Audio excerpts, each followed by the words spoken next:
Baby. Nandiyan si Ay, tara na daw. Let's go!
RR. Say hi, Papa. Hi. Today is our day 5 here in Hong Kong and today is Thursday. So, kung mapapansin niyo yung mga clips ko kahapon sa Macau, very konti lang kasi nagkasakit ako. Sinamaan ako ng tiyan, tapos sumakit yung ulo ko, tapos parang ako nasusuka. Nagkahalo-halo na siya lahat. And pagdating namin dito kagabi, ayun, nilagnat na ako. Pero ngayon, okay na ako, nakainom na ako ng gamot kagabi. Pero yun nga, so marami akong hindi nagawa doon. Like yung mga nilulook forward ko, like yung mga free taste, tapos yung makapasok sa casino. Well, lahat naman sila nagawa nila yun. Ako lang, nagstay lang ako kung saan ako pwedeng maupo para lang magpahinga. Kaya ayun, pero yun talaga, things happen. But yeah, today is Thursday and ang agenda ngayon is jewelry and mamili ng pasalubong kasi wala pa kami nabibiling pasalubong. And dito ngayon yung situation, ayan, nagpapack na kami kasi dito nakakapaglaba din naman kami kasi meron ditong washing machine. Kaya nakapaglaba kami ng mga damit namin.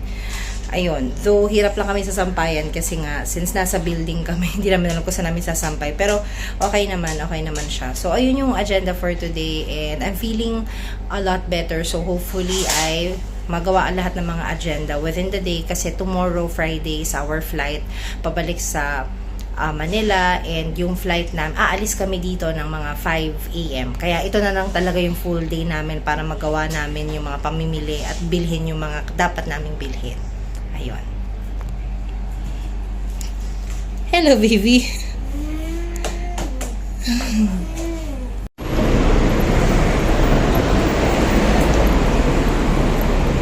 Yan, tapos na tayong mag-withdraw. Well, bale, kanina bumili na pala kami jewelry. Later, pagbalik sa Airbnb, papakita ko yon. Tapos, mag-withdraw. Tapos, we're walking back sa Airbnb. Pero bago doon, bibili lang tayo ng water sa Welcome na grocery store.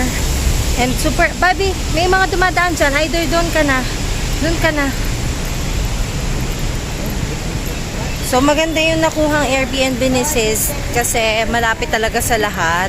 Siyempre, maglalakad ka, more on lakad talaga dito. Pero malapit kasi pagbaba mo, tawid mo, grocery store na, tapos may malapit na 7-Eleven, malapit na bilihan ng mga kung anek-anek. So, ayan. So, yun, we're back in the room and papakita ko lang yung jewelry na nabili namin. And this is from Yat Chong Jewelry Co. Ayan. So, thank you, hubby. Wala naman talaga kaming planong magbili talaga ng jewelry. I mean, magbumili ng mga malalaking jewelry dito since mas mahal dito compared sa Philippines. So, kung jewelry lang din talaga yung hanap mo sa Pilipinas ka na bumili. Pero the purpose of buying here is for souvenir. So, ayan. Pag ano mo dito, ito yung binayaran natin. Later, we'll share the price. So, this is what I got. Sige, it's okay. Come here. Ano yan?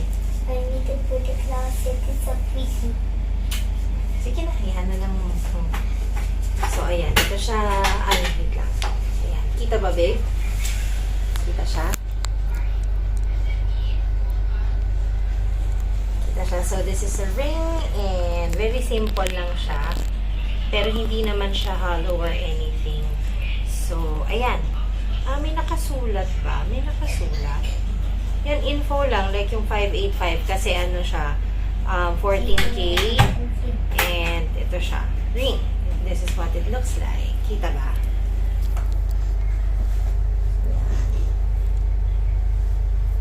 So, maganda siya kasi diamond cut siya. So, kahit plain na ring siya is makintab siya, lalo na kapag malayo. So, for the price, yung binayaran natin is And police socks.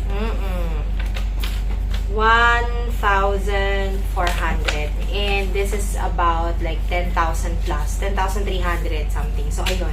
So, kaisipin mo, parang mas expensive talaga din talaga siya dito. And considering na 14K siya, karamihan ng mga binibenta talaga dito is 22K, 24K. Pero like what I mentioned, mahal yung gold dito. So, for souvenir purposes, ito siya. Ace Hub. So, plano ko siya ipa-engrave pagbalik ng Pilipinas. Para lang, nakatatak dito kung kailan siya binili tsaka kung saan. So, that's pretty much it. So, dito lang muna kami sa room, pahinga lang. And then, after nito, pupunta na kami sa Central, sa, pangalan namin nun? Sa Causeway, para tumingin na ng mga pampasalubong. And after nun, sa Mongkok, sa Ladies Market. So, ayun. See you later.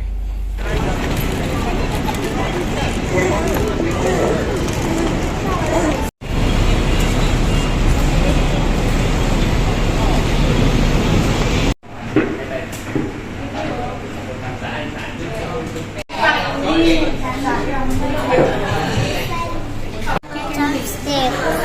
Kahapon niya tinignan yun. Rice. Kumuha ka ng rice na ano. What's my chopstick? What's my chopstick? Rice ko yun. It's just like Ay, hindi. Nag-order sila ng set. Ang set. Yes, may rice. Sino mo order nito?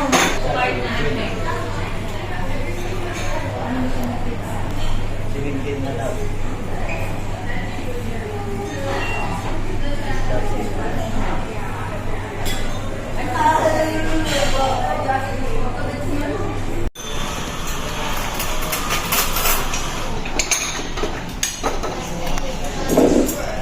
Yung ano, ito, ano to, lamb.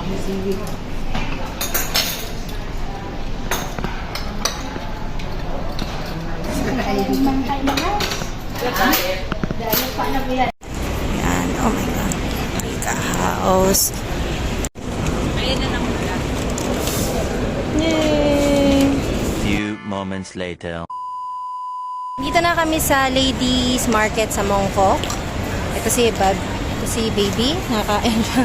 So, try na nating mag-hunt for pasalubongs. Let's go. So, para lang siya mga tiyanggian. Ganon. Hindi parang tiyanggian talaga siya. 其實我係女人嚟嘅。 Anak, show me what you got. I have this one. Okay.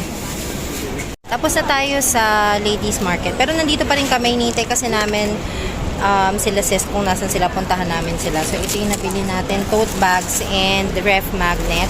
So, maya ko na lang ipakita sa Airbnb kung ano yung mga nabili. Pero konti lang to. Bibili pa kami mamaya ng mga food sa welcome.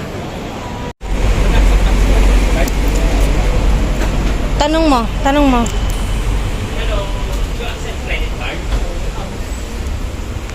So, hi, we're back in the room. I have this one. Yes, so we'll just share with you kung ano yung mga nabili natin kanina at yung mga pampasalubong. Una, anak, pakita natin sa kanila to. Ito sa Ladies Market na namin ito nakuha sa Mongkok. And this one we got for keychains to, 2 for $30. So, syempre, mas mahal siya compared sa Pilipinas, pero gusto ni RR, so sige, pagbigyan na natin. Ayan. Pero prior to that, nagpunta kami sa, ano ba to? Saan ba yung pinuntahan natin? Sa, yung una? Make house. Hindi. Oo, sa bakehouse to. Pero sa bakehouse to sa, Mongkok. Causeway Bay. Doon natin siya nabili sa bakehouse. So, yung sa bakehouse, ito ay 6 pieces na egg tart for $75. Pakita natin. Ayan siya. Tadan! Looks yummy. Pwede daw siyang iuwi. So, iuwi natin siya. This. Natikman na namin siya kanina. Masarap siya. Pero, parang pumapata kasi po na 93, 92 pesos ang isa. For me, mahal siya. Pero, masarap naman. At saka, talagang, ito yung kilalang egg tart dito sa Hong Kong. So, why not try it? So, ayan yung una. Tapos, napadaan din kami sa Sasa. And binili lang kami yung konting stuff for pasalubong lang din. Una, ito, hindi ko kilala itong mga brand na to. Pero, sabi ng sales assistant doon is, marami daw bumibili at bumabalik-balik sa mga products na to. Ito, ayan, Cyber Colors ba yan? Tama ba? Cyber Color siya. Para siyang lip balm. Hindi parang lip balm talaga siya. And yung kinuha namin is honey and avocado. Ayan. Pero mas marami daw nang bumabalik-balik sa avocado. And kumuha kami ng dalawa. Normally sa Sasa, para sila may discount na parang isang piraso is $30. Tapos pag bumili ka ng 2 piraso ay may discount. With this one, I'll check kung magkano bili ko sa kanya. Ayan. So, yung dalawa, ang bili lang natin sa kanya ay ang gulo ng resibo. Basta, ayan. Tapos, ito naman, pang regalo ni RR sa mga teachers niya, sa dalawang teachers niya, tsaka sa principal nila. Mga ano sila, mga lip moist. So, colored na lip balm siya. Yes, my love. Yes. Colored lip balm siya and very cute lang. Ayan, we got 3. And each one cost $18.50. Yan. Tapos, punta na tayo dun sa mga binili natin sa Ladies Market. Ay, hindi pala Ladies Market. Ito na lang muna binili natin dito sa grocery na malapit sa amin. Katabi lang namin siya.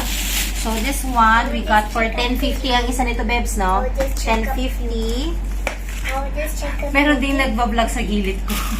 Ayan. $10.50 and we got 4. Mga pampasalubong natin. Kita naman, baby, no? Ayan. And this one, lote siya na almond balls. And we got this for $65. 10 boxes na siya inside. Hindi ako sure sa mga ibang presyo. So, i-check ko siya dito.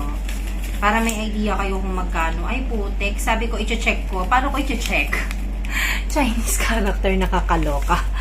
Yung ano, yung mga maaalala ko na lang ito, naalala mo ba to? Binili natin to, $20 ata to. Basta, yun, $20. Mas mura naman siya. Tapos, itong dalawa, ito tanda ko presyo nito. This one, we got this for, ano ba to? $15 dalawa. Dalawa na siya. So, we got 2, syempre. And then, this one, $15, dalawa na rin siya. Ayan. And, lastly, ay this one, prawn crackers, which is $12. Yeah. Hindi ba? And then, 12 siya, 12. Tumatawad ka eh. Tapos, yun naman, balik tayo sa Ladies Market. We only got 2 ref magnet. Hindi na kami magbibigay ng mga ref magnet sa mga friends and family kasi feeling namin hindi naman din siya ganun ka-useful. So, kami mahilig kami kasi sa ref magnet. And this one, we got 2 since we went to Macau. And, of course, yung pinaka Hong Kong natin. And this one, we got for $10 each. Tapos, wait lang, lalabas ang So, ayun, lastly nga, ito yung mga items na binili na lang namin for pasalubong. Mga tote bags na lang kasi we feel like mas magagamit to kaysa sa ref magnet. Especially nowadays na wala nang, less na yung mga plastic, ganyan, at lahat may mga dala ng tote bag. So, ito na iniisip namin na gift na pasalubong pala, sorry. So, yung pinaka nakita namin na magandang deal dun sa Ladies Market is 6 pieces for $100. And kumuha kami ng dalawang set. So, bali 12 pieces dapat siya. Tapos, binigyan, so 12 pieces for $200. Tapos, binigyan nila kami ng free na isa. And, papakita lang natin yung mga iba't ibang designs na pinili natin. So, ito yung isa. din silang parang cream. Tapos ito parang, ayan, gray din, pero iba naman yung print. Meron din ako dito, pipili din ako na sa akin. Tapos meron naman, di pa patayo yung isa. Meron naman din pahalang. Pero same price. Ayan, pink. Tapos ito may print siya nakabout sa Hong Kong. Tapos meron nito. Ayan. What's her? Ayan. Same design to. Dalawa yung nakuha ko. This.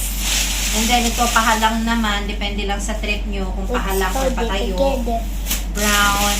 Tapos we got black.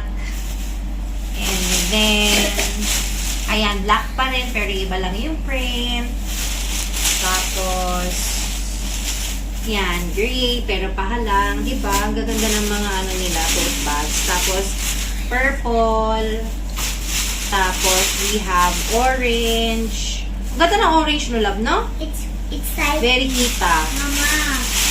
And, ito, meron ako nakuha nito na isa kanina. Ayan. So, yeah, that's pretty much it. Ngayon, magpapak na lang kami. Maliligo na kami ngayong gabi dahil yung alis namin dito sa Airbnb is 5 in the morning. So, ito na talaga yung, pagpapak para mamaya ay diretso sa airport na lang. So, ayun muna. See you later. Bye. Tomorrow. Tomorrow for sure.